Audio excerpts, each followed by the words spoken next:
Welcome, everybody. This is a session on living a good life in the pandemic. I know it's a very interesting, challenging topic, but I'm going to put this into context with a story to start off with. There was a deer in a forest.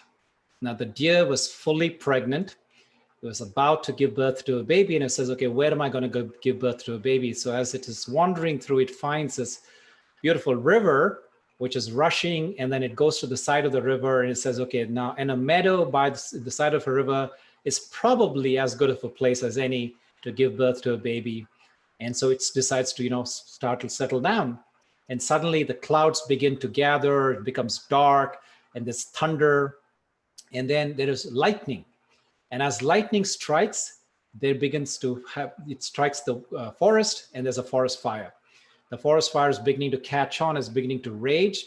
And so now that deer that had settled down to give birth now looks at, okay, what are my options? So it turns to the left, and on its left-hand side, it sees a hungry lion approaching it. Okay, now turn to the right. It turns to the right, and she sees a hunter with a bow that is completely drawn, ready to fire. So think about it. The deer is now boxed in between the river, the forest fire, the hungry lion, and the hunter. And so think about all the possible things that are going on in its mind. It says, am I going to get killed? Am I going to be able to give birth to this baby? Where can I go? Even if the baby is born, will it survive? Will all of this going to be just burnt into ash, etc., etc.? But instead, the deer chooses to focus on only one thing, which is its immediate activity, which is its responsibility to give birth to the baby. So it does that. And just at that moment, there's the thunder from the sky, and the lightning blinds the hunter, and he releases his arrow without really seeing where he's shooting it. It misses the deer, goes and hits the hungry lion and kills the hungry lion. The lightning, the thunder results in rain, and the rain comes down and douses the forest fire. And the baby fawn is born. Now, ask yourself this question. Imagine if you were in that place. And we often find ourselves in quandaries like that, where there's so many things that are seemingly working against us. Ask yourself, where is your mind at that time? What can we learn from the deer? The deer teaches us one big lesson, which is there are so many things that are happening around me that I have no control over. But it instead chose to focus on the one thing that it has control over, which is to do what it's supposed to be doing, giving birth to that baby.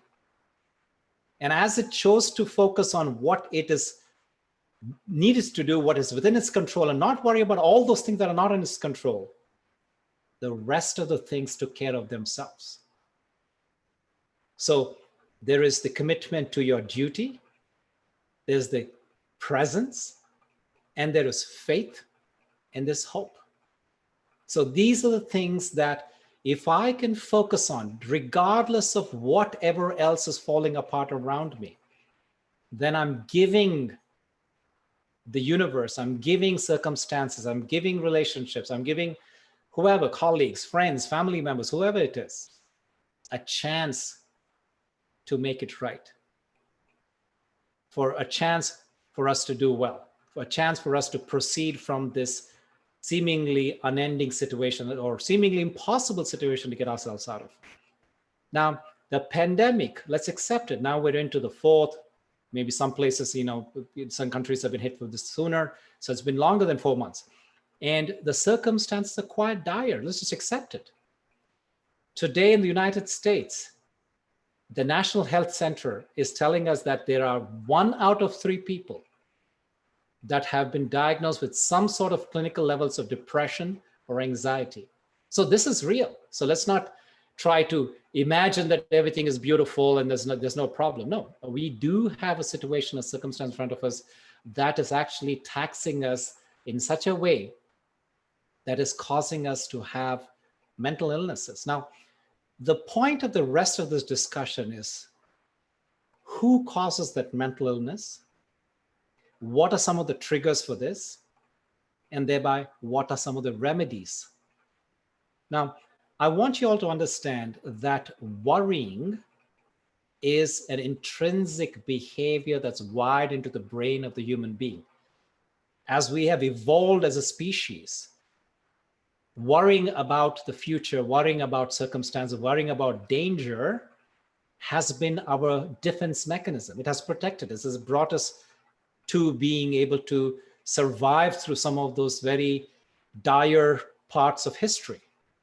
Now, while that is rigged to protect us, it is also, as you can see from the statistic I just rolled out, it is also wired to drive us crazy. We're not able to focus, not able to function, not able to do what is right, not able to see that duty, like the deer in this case, focus on what's right there under its nose. So let's talk about some of the things that help us to be able to hack the brain, if you will. So I'm going to share with you about 7 different tips which talk about how do we use the circumstances, how do we limit the brain's functions to be able to hijack our system, and instead devote our energy, keep our doors open towards trying to find positive solutions. So one of the things that is a major situation, major thing that, a tendency of the human being is that we want to have a certain future. So any sort of uncertainty throws us off. Any sort of uncertainty scares us. And the situation is such that the fact of the matter is that uncertainty is the only certainty. There's no, it's not, life is not as simple as, being able to say that, everything can be predictable, anything can be guessed, everything can be planned for, and things will happen the way that I go forth and set a plan towards. So one of the things that as uncertainty kicks in, human beings have this tendency to find shortcuts to create predictability, to create certainty. So one of the things that becomes very popular at such times is things like horoscopes, right? So astrology apps have gone through the roof in these last 4 months. And another thing that humans tend to do, which is very, very subtle, is that we tend to go towards fundamental religions. Why? Because fundamental religions promise us of an absolute truth, of a fixed future, something that is fixed, something that is definite. And our blind faith in following that gives us the false assurance that life is indeed so simple and straightforward. It's actually, that destined future where it has nothing to do with what, your circumstances, your situation, what you're doing, your responses, and so on, that destined future is going to have. So for example, believe in a God of whatever, pick your own flavor. And just belief in that particular God will somehow give you salvation. So no matter what you've done, no matter what your circumstances, what problems you need to work towards right now that are right there underneath your nose, religions tell us that just have belief or chant a particular name and you will be absolved. You'll be guaranteed of a heavenly future. So life does not necessarily work like that. The only certainty there is uncertainty, and knowing how to live with it, knowing how to live with uncertainty, knowing how to live with insecurity is your greatest insurance, is your greatest security. And the next thing I want to talk about is when something like this happens, we have all kinds of situations right now. We have an economic crisis going on. We have a health crisis going on. Relationships are in all-time turmoil, job, etc., etc. Now, if we can turn our attention away from the myriad problems, it gives the brain and our system a chance to optimize our resources to finding a solution. Think about it. So if my mind is going to be 100% engaged in problems and the sub-problems or the proliferation of those problems and conspiracy theories, et cetera, et cetera. Conspiracy theory, by the way, is another thing. Conspiracy theories tell us that, there's a complex event. They have simple, very mundane solutions to that, or causality to that. Oh, blame this person. This was the one who actually, these people planned it. Therefore, we're in the situation right now. These particular company, this particular country is responsible for the pandemic. And now let's all go and hate them. Let's all go and stop buying their stuff or whatever. Pick your own, way of attacking those people. So conspiracy theories try to simplify and give us the false sense of achieving that certainty, because we don't understand how we're in the situation, and the brain finds it hard to reconcile with that. So be very careful in trying to find shortcuts in order to satisfy one's own sense of insecurity. And instead, if we stop worrying about the situation and say, okay, I have this thing that is up front and center right now. What kind of creativity can I apply to finding a solution to this thing? When we take responsibility for our lives, by the way, that's one of the very important things. The blame game is huge in this world. They say there's, people in India play cricket, people in Australia play Australian rules rugby, Americans play football. The one game that is played in the entire world is the blame game. And what does blame do? Blame is taking away any sense of responsibility for the situation that we're in, for how I'm suffering, for what is going on with me right now, and puts it on somebody else. Basically throwing, mudslinging. That doesn't help. So taking responsibility for our lives is a very important sense of getting the sense of power, personal responsibility, that then we can take into applying and finding creative ways to get ourselves out of the situation that we dug ourselves into. The next thing I want to talk about is finding meaning. Now, meaning is a very important word, and I've done a complete webinar on this particular topic if you attended it. If not, please go back and look at it. I'll put a link below this video when I publish it. But I want you to understand meaning in the moments of chaos is a great anchoring. It brings us tremendous equanimity, because meaning as it applies in our life is an intellectual and emotional assessment of the degree with which we feel our lives have purpose, value, and impact. So our lives have a sense of meaning when we have a sense of significance for another. This is how we're wired. We're a tribal creature. We're gregarious. So we thrive in communities, and our sense of identity and our sense of fulfillment, our sense of purpose shines when we're useful to other people. So can we take advantage of that and say, how can I be of service to people? One person, one small family, one community, whoever it is, pick your flavor, and say, how can I help put my resources, put my energies, put my talents into the alleviation of their suffering, into the alleviation of their quandaries, their worries. And when I am able to do that, it gives me a great sense of self-worth. And finding a sense of self-worth, I tell you, is priceless when there's so much chaos in our lives right now. Meaning and purpose is like an oasis in the desert. When the world feels scary, uncertain, knowing what meaning we have for others and feeling a sense of purpose can make us feel grounded. It can make us feel much more grounded than anything else we can do. So ask yourself, how can you be of value to someone around you? even if you feel that everything is out of control, there's one thing that is ultimately in your control. So there's this famous book, Man's Search for Meaning.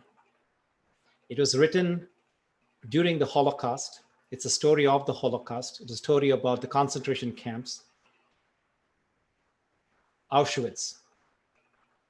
And if you think about the situation in Auschwitz, there were these people that were caged, basically. They were put there against their will.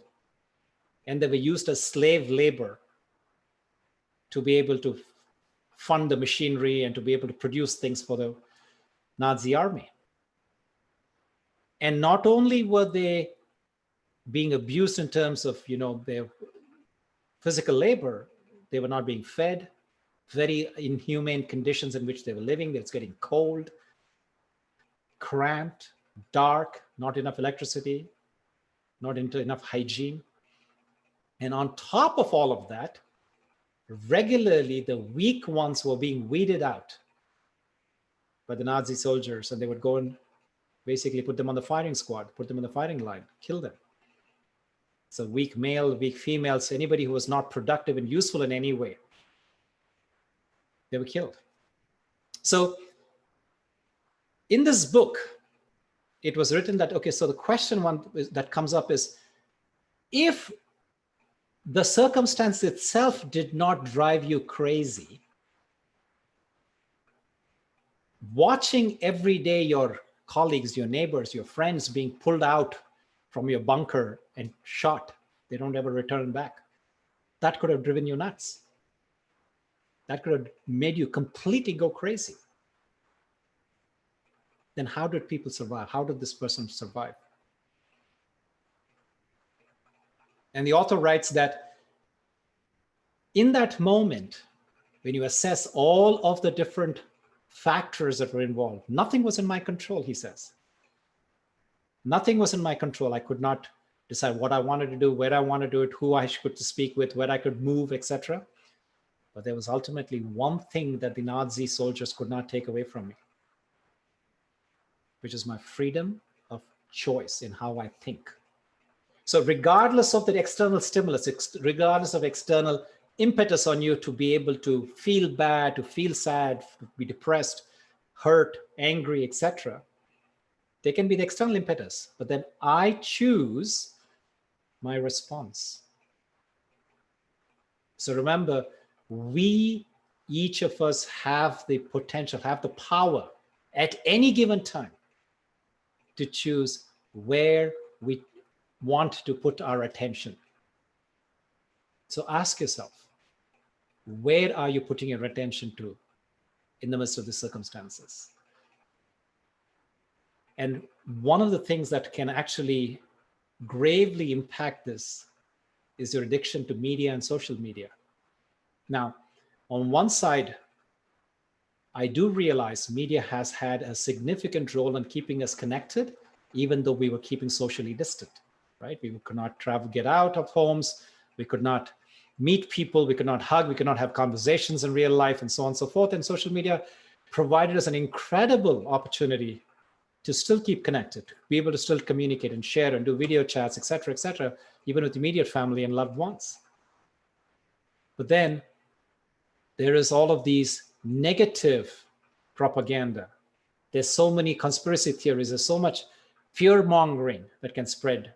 And even just the amount of stuff that you're bombarded with can have a huge impact on your sense of well-being.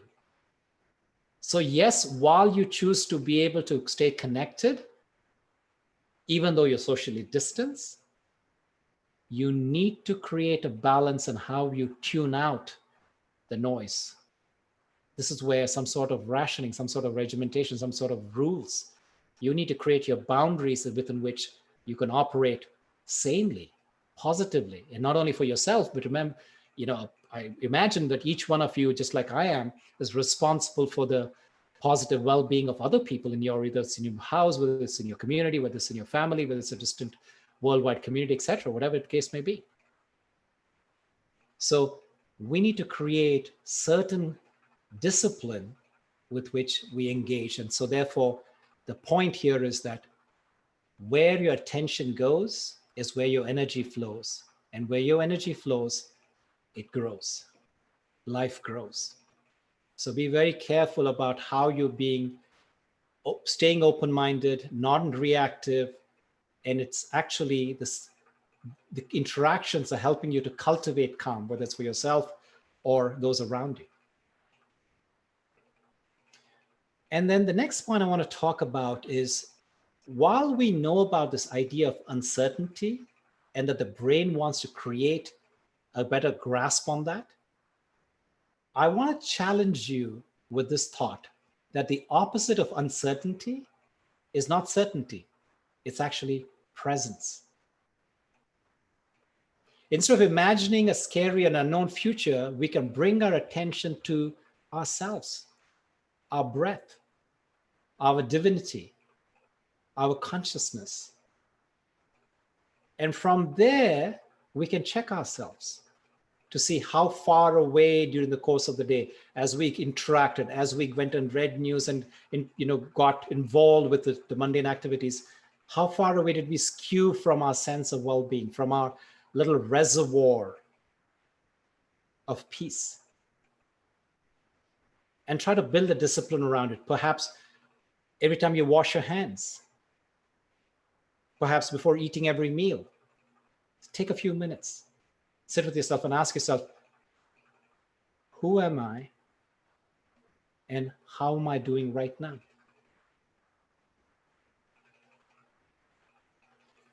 And with that said, I want to leave you with 3 quick points that will help you to bring a sense of calm and well-being in the midst of this so much uncertainty.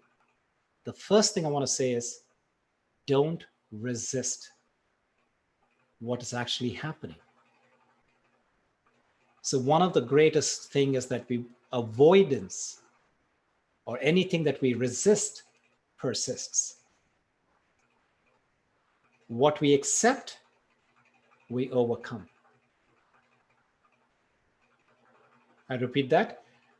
What we resist persists. What we accept, we overcome. So let us not deny what we are going through right now. There's a lot of denial, folks, as you can see in the news. A lot of massive gatherings, rallies, people going out and sort of behaving as if this thing doesn't even exist. It's some sort of a false thing that Fauci or somebody else has cooked up, or some sort of a financial gain that's been the motivator for this entire pandemic. No, I think we need to accept reality. We need to accept not only the reality that we're in the midst of a pandemic, but also my response to that. There is a stress. There is an uncertainty. There is certain unpredictability that's causing me anxiety. There is hardships. I mean, there is real financial hardships people are going through. Perhaps you're going through. I'm going through. Accept it. And the moment I accept it, I'm giving myself the power and the authority to work on a solution. And the solution may not be immediate. The solution may not be fixing it, but it may be one of the many things I shared about where am I putting my resources? What am I using my creativity? What am I using my talent? How is my sense of purpose being engaged? So acceptance is very important. Any sort of denial is only postponing, and it's only making it worse. And the second thing I want to talk about is, do not believe everything you think. Do not believe everything you think, because it is normal when something like this happens that there is the scary thoughts, this is fearful thoughts, there is anger, there is frustration, there is doubt, there is jealousy, etc., etc. But you know what? That does not define you. Very important. Your thoughts do not define you. Thoughts, like the clouds, Like the story we talked about at the beginning, they come, they play their role, and then they go. And I still remain. So who is the I? Who is the eternal, unbreakable, indivisible, imperishable me? Sit with that. And then the third thing I want to talk about is trying to find, just like we have the blame game, stop waiting for some sort of a hero or a heroine to come and rescue you.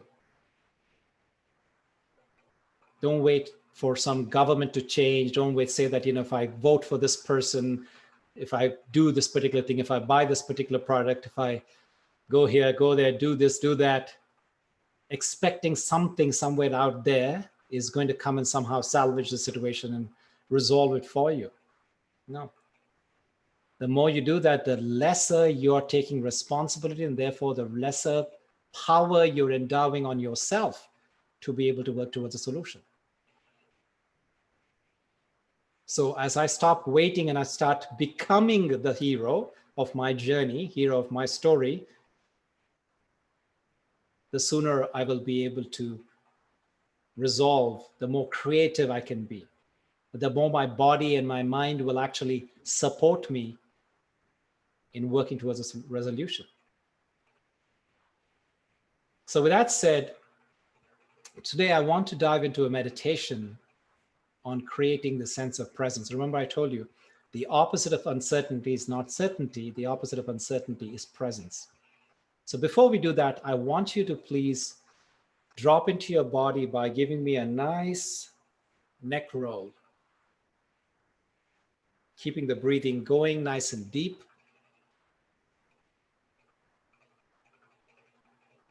Give me 3 rolls to one side, and then turn the direction the opposite side. Breathing in through half the circle and then breathing out through half the circle at your own pace.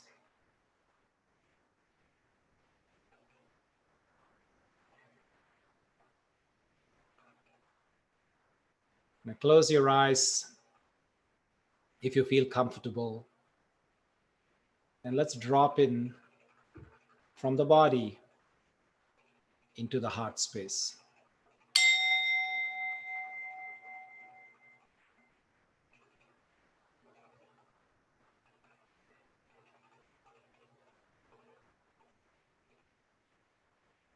Taking in some deep, comfortable breaths, being very rested, very comfortable in your chair where you're seated right now.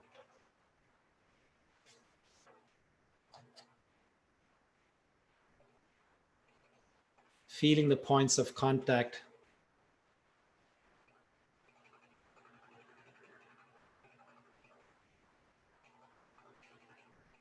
Feeling the heaviness of your body as you're easing into your seat.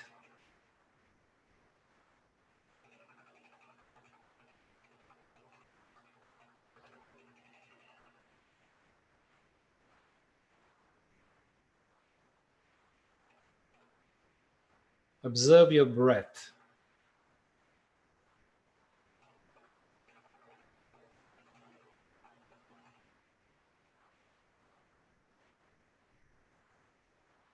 Try to breathe in for a count of 4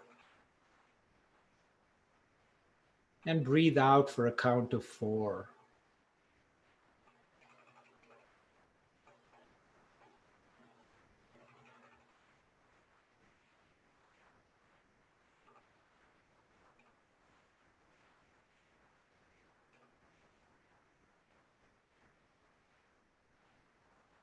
Now see if you can extend the exhale slightly. So continue to breathe in for a count of 4, but then as you breathe out, count of 6. So extend it slightly.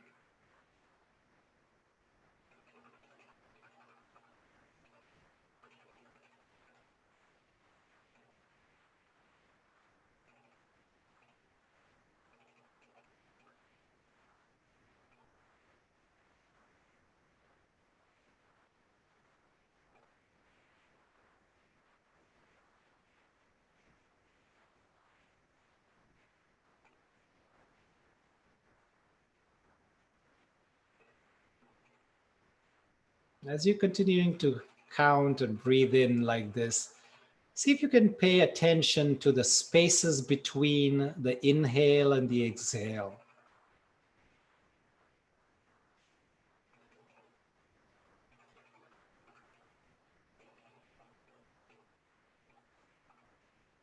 And see if you can expand that time between where the wind turns around in the opposite direction, either in the inhale or the exhale.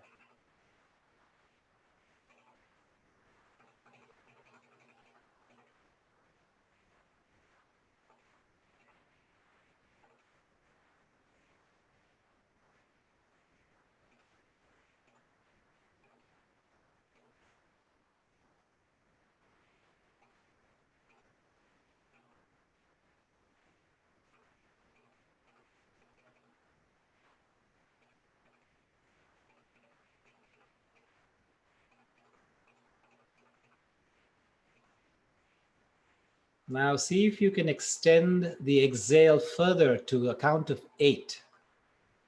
So you're breathing in still for a count of 4, and then breathing out for a count of 8.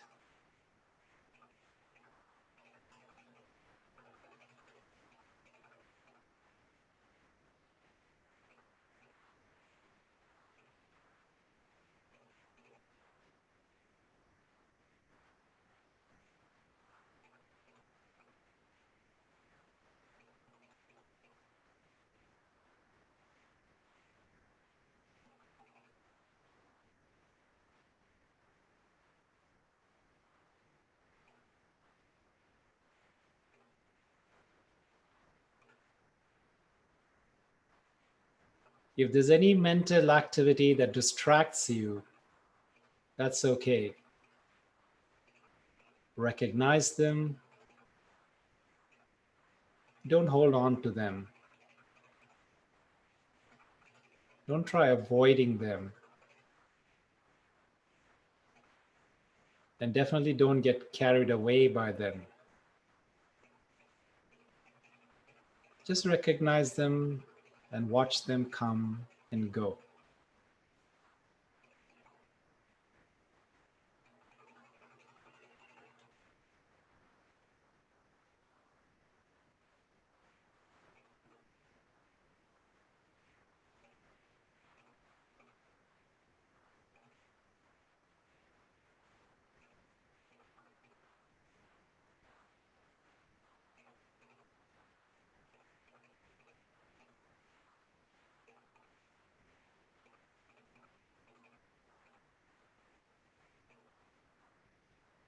Now let your attention turn towards the points of contact your body is making with your seat, whether you're seated on a chair, on the floor, or lying down.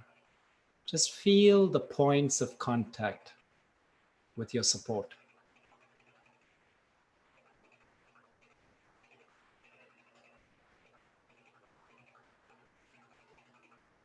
Now feel the pressure at these points of contact.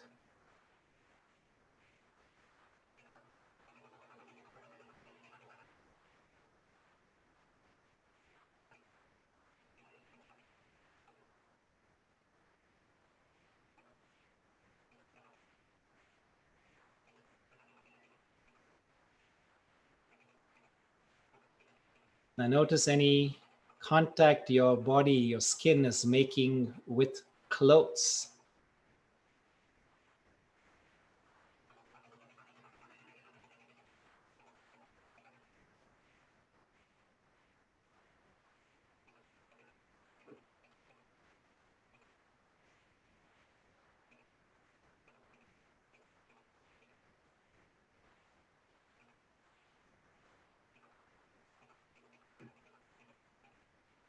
Now notice the tightness of the skin itself holding your body.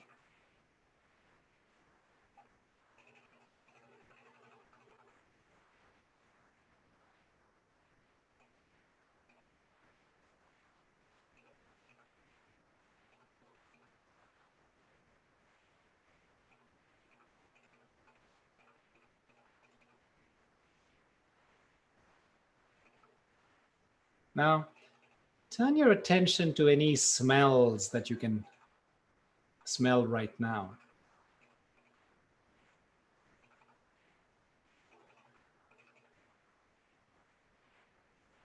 Let only smell fill awareness.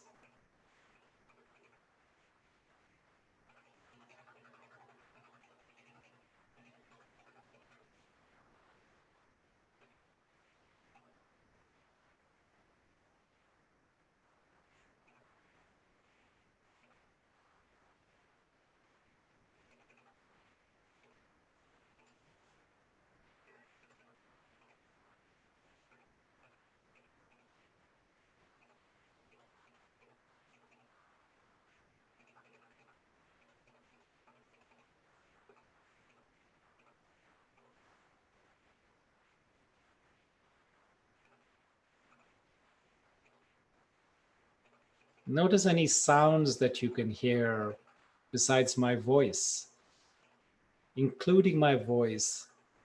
Pay attention to all the sounds that you're hearing.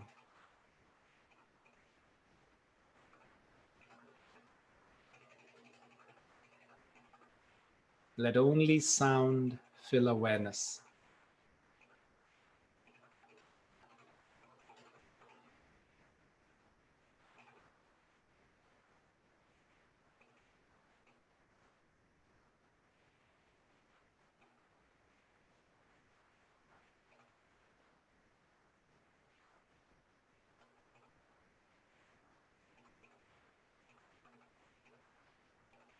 Now, if your eyes are closed or if they're open, doesn't matter. Notice any colors that you're seeing, any patterns that you're seeing. Even if it means the faint light coming in through the eyelids.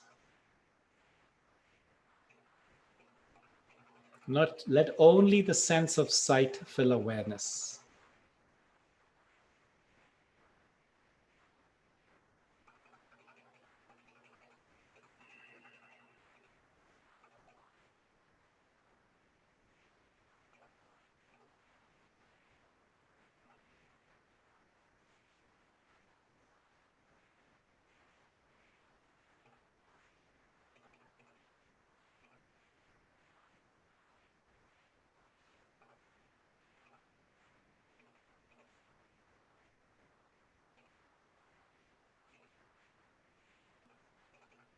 Now, feel any taste you can feel around your taste buds.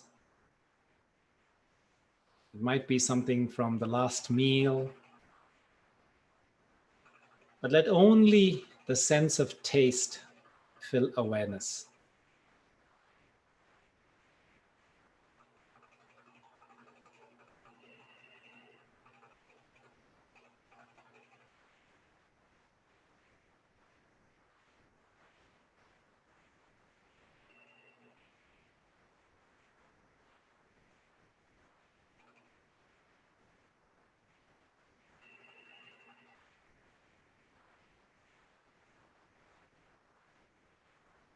Now, turn your attention to your heartbeat.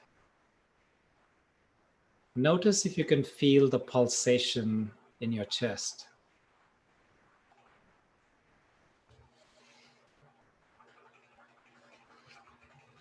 And if you need to, it's okay to go ahead and put your palms on your chest.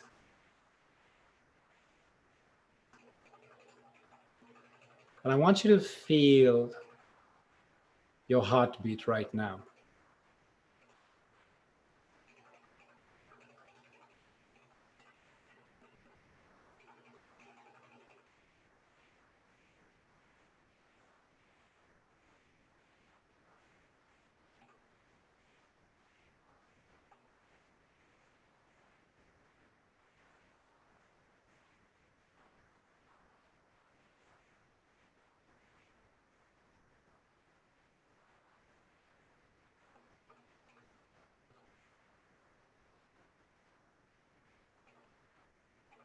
This is being aware of yourself.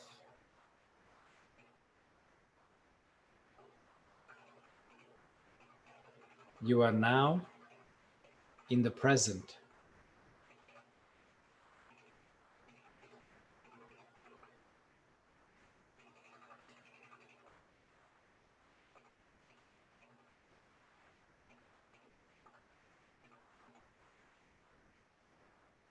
Not being drawn to something that happened in the past, or pulled by any worries of the future.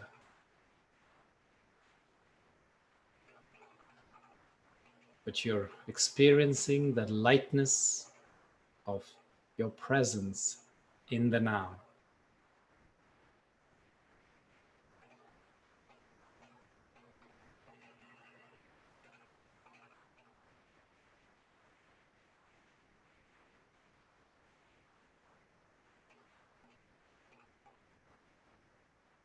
And your presence is your most authentic voice.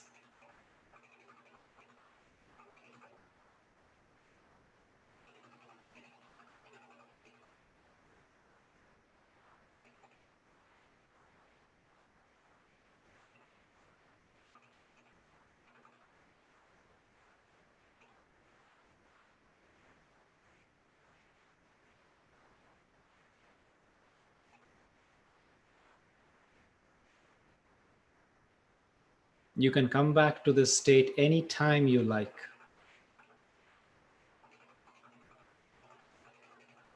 You can bring yourself back from any amount of turbulence because this is your natural state.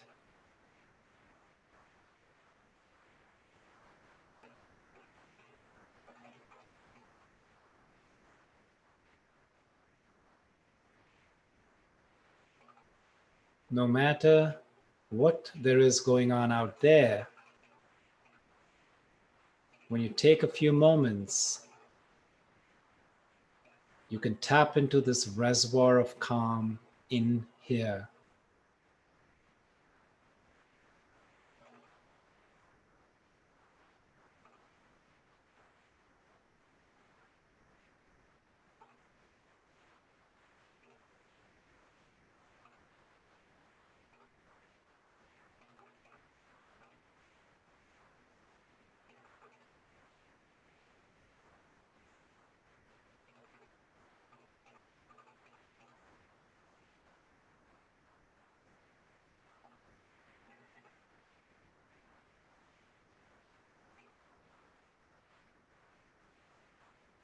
Now, with the light of your presence, let's send out a blessing to those in the world who are losing their faith, losing hope,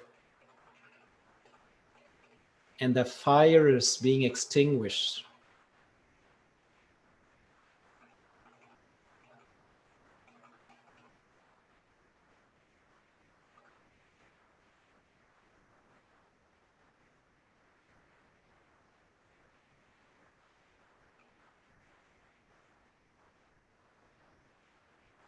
Send a blessing that your light may give them hope.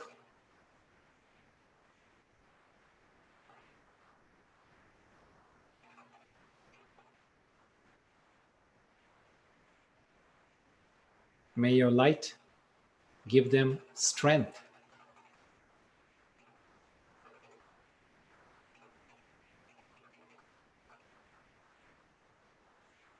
And may your blessing help them find their center.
And ask yourself this question.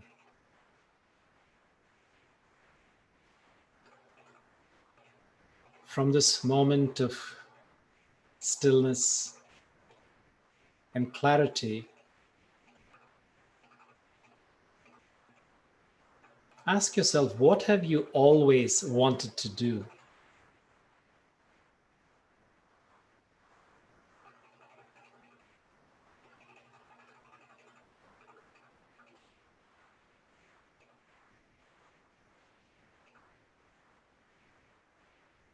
And how can you bring that into reality in your life?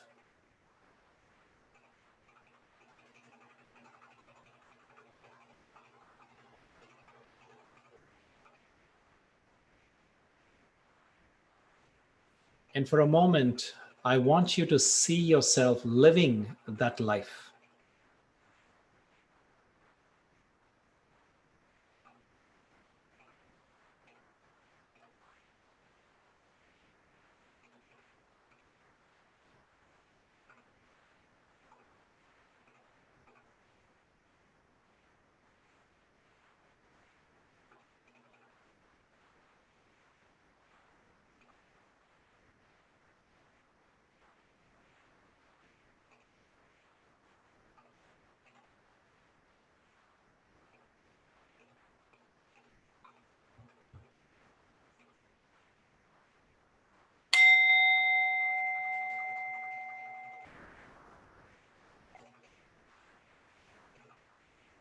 Just whenever you're ready,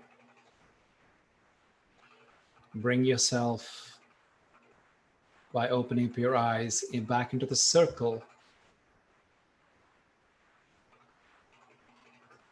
And I want you to please share with me that which you wish to manifest in your life.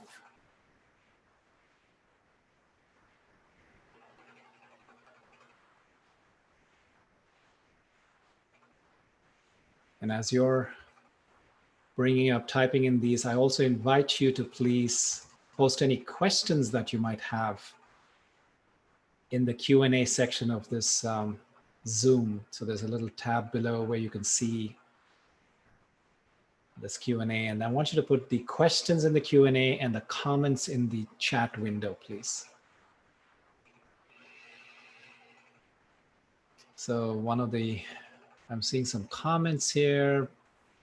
Opposite of uncertainty is presence. I love that. Great. Okay, I have a question here while you all are typing in the responses. How about our responsibility to shape the future by our standing for what we think is right? Absolutely. How about about our responsibility to shape the future by standing for what we think is right? And that's part of taking responsibility. So Melissa, to your question, it is when we take responsibility that I am responsible for where I am right now, and therefore the only person that can help to change the future from where I am to that desired outcome is me. And therefore, taking that responsibility, accepting that you are the one that can have any influence on how you feel right now and also on how you're going to feel in the future, gives you the authority, gives you the power to shape your future. And obviously, you're going to do it based on what you think is right.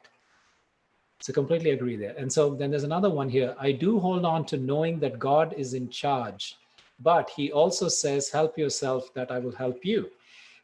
Correct. So help yourself so I'll help you. So there's a famous thing that I always go by. You take one step of courage and God will give you 1,000 steps of support. Okay. So, but then it is your responsibility to take that one step. And here's how I understand this. So God is God for everybody. Okay. You believe in the supreme being, you call it by whatever name and shape and form and so on and so forth. It doesn't matter. But if you have the faith in a power that is greater than yourself, that power is working for everyone on this planet just as much as you. So just because you looked towards the east and prayed today versus west, or whether you chanted this name, or whether you recited, you praised the Lord or did not, that does not make you any more possible, any more of a worthy child, if you will, for God to say, okay, I'm going to stop worrying about all the 7 other billion people. I'm going to give some favors to this child because he or she looked to the right direction or said the right word or, bowed in the right particular way, etc., or, did some sort of a mundane business. No, that's not how it works. God is guiding us. Okay, so here's the important part. God's role is to help us to see the path forward, clarity. So the very first step is for me to be able to listen to that divine voice. Okay. And for me to be able to listen to the voice of the divine, it is a anhadana, they say. So basically it's a soundless voice. It's a voiceless voice, if you think about it. So it is something that the heart hears. It's interesting. It's not the ears hearing it. It is the heart hears it. And for the heart to be able to hear it, first of all, I need to become really quiet so that my monkey mind does not interfere in my ability to hear, quote unquote, to listen and to discern, the second part of that, because my ego is working, my jealousies, all of my emotions are, there's such a turmoil of all of these things that even when I get the signal, so to speak, which in itself is a little bit of a feat because our dish is so dirty that we're not able to pick up the signal from the satellite. And should we pick it up, we need to make sure that it does not get completely distorted by all the drama, all of the commotion that's going on within me. And then the next thing is that I will only begin to make any progress or step forward when I make that, when I choose to put a step forward in the direction that I've been guided to. And then you will see how the universe will propel you towards being able to manifest that destiny that's waiting for you.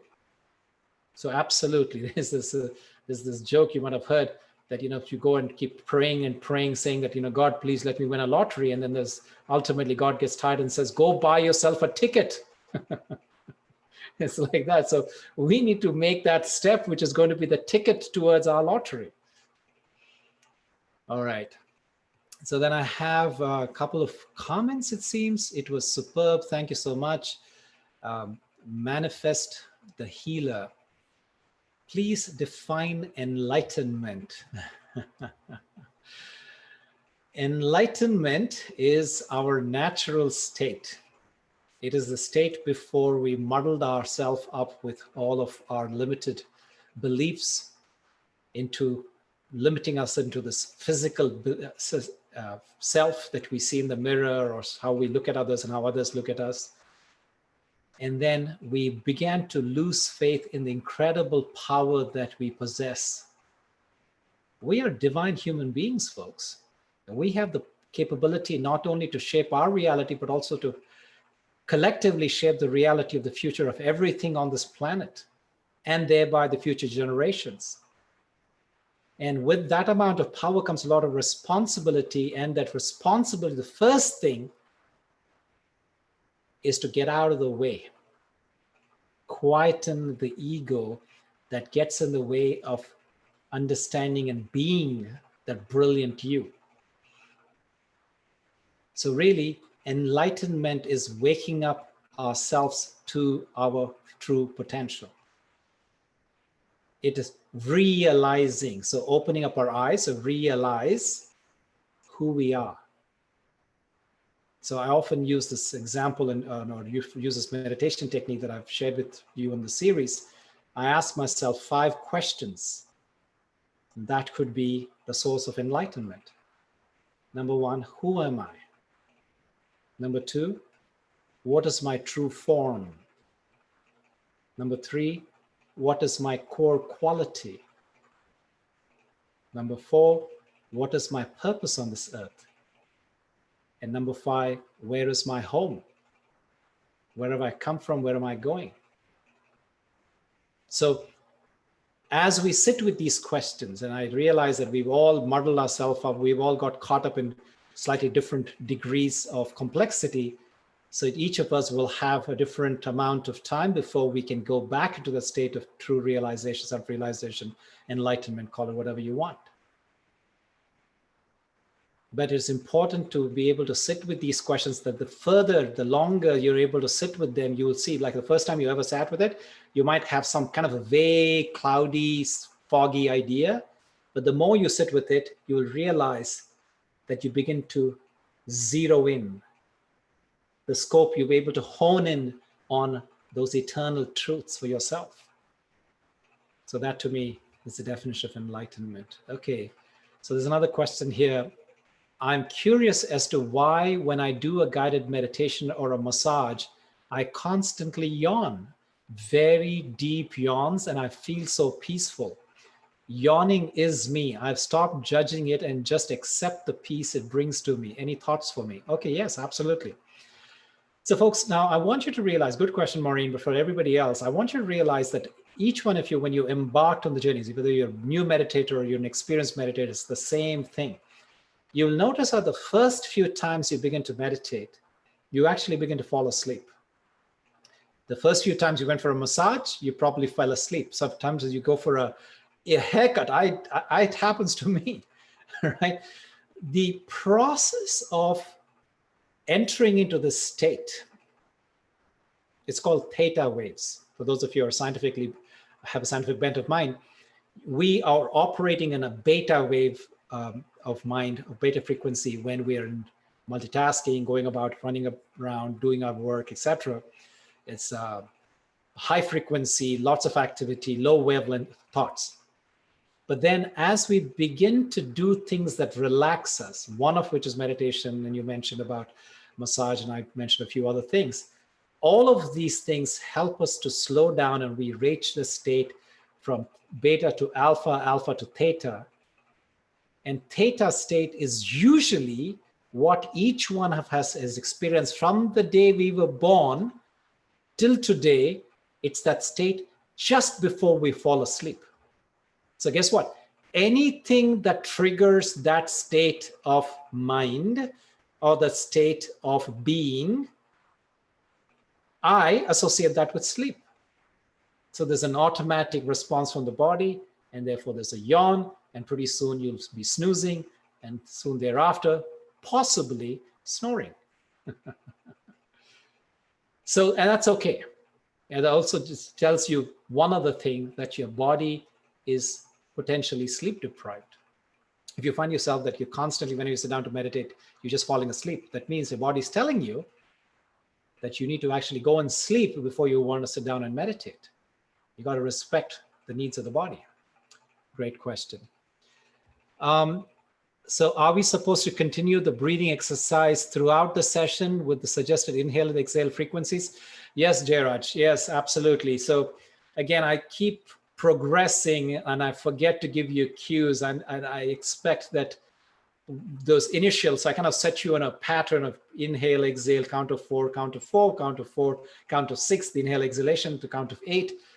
When I continue on to the next cue of what I'm talking about, where your focus needs to be, my hope is that you are continuing the breathing. Now, please, at no point do I want you to be holding your breath just because I did not give you instructions.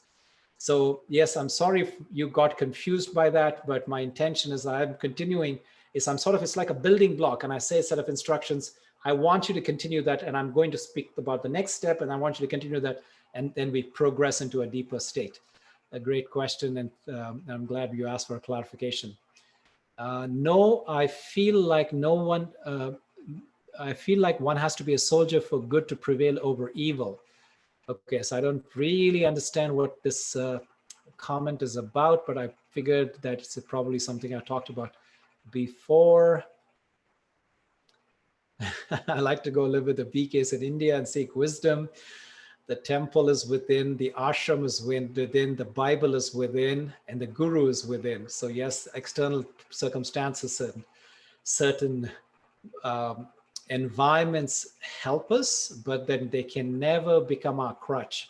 The moment something becomes your crutch, that means the end of this thing we just talked about, enlightenment.